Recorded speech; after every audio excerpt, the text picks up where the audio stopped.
एक दफा उंगली के इशारे से अबू लहब ने कहा था नबी पाक को आपका हाथ टूट जाए, अल्लाह ने फरमाया तब्बत यदा अबी लहबिन व तब, तू कहता है मेरे नबी का हाथ टूट जाए तेरे दोनों टूट जाएंगे। और सुनो अबू लहब का हाल क्या हो। अबू लहब का माना है अबू लहब शोलों का बाप, लहब शोलों वाला। क्या मतलब? अबू लहब इतना हसीनो जमील था कि उसके जो रुखसार थे शोलों की तरह चमका करते, इतना खूबसूरत था, लाल सुर्ख रंग था, खूबसूरत आदमी।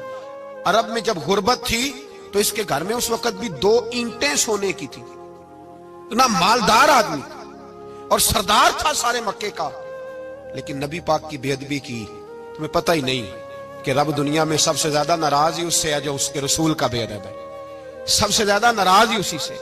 अबू लहब ना गया बदर के मौके पर, डर गया, कहने लगा मैंने नहीं जाना, मक्के में रह गया, ना गया जिहाद के लिए, मुसलमानों के खिलाफ ना निकला।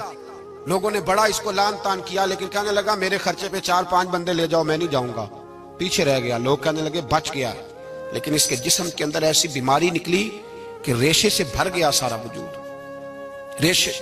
इसके बच्चों ने ले जाके अबू लहब को पीछे एक हवेली थी मक्के के बाहर, उसमें बंद कर दिया। चीखता था, चिल्लाता था, बंद कर दिया उसको ले जाके वहां पीछे। और जब उसको बंद कर दिया कमरे में तो चिल्लाता था, चीखता था, कोई मुझे बचाओ, कोई पानी पिलाओ।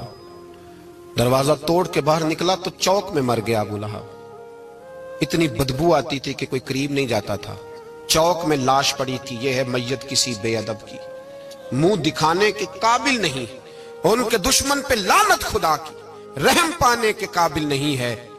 चौक में लाश पड़ी है, तब्बत यदा अबी लहबिन व तब, चौक में पड़ी हुई है, कोई करीब नहीं जाता। उसके बेटों से लोग जाके कहने लगे तुम्हारा बाप था, शर्म करो।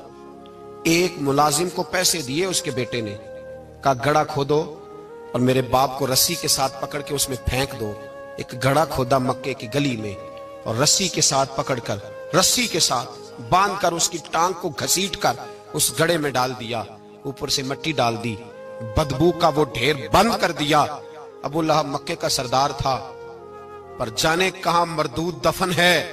लेकिन मियानी साहब के कब्रिस्तान में जाओ, मियानी साहब के कब्रिस्तान में वो इल्मुद्दीन जिसे अपना नाम भी नहीं लिखना आता था, हजारों लोग रोजाना उसकी कब्र पे खड़े होते हैं और रसूलुल्लाह की नाते सुनाते हैं।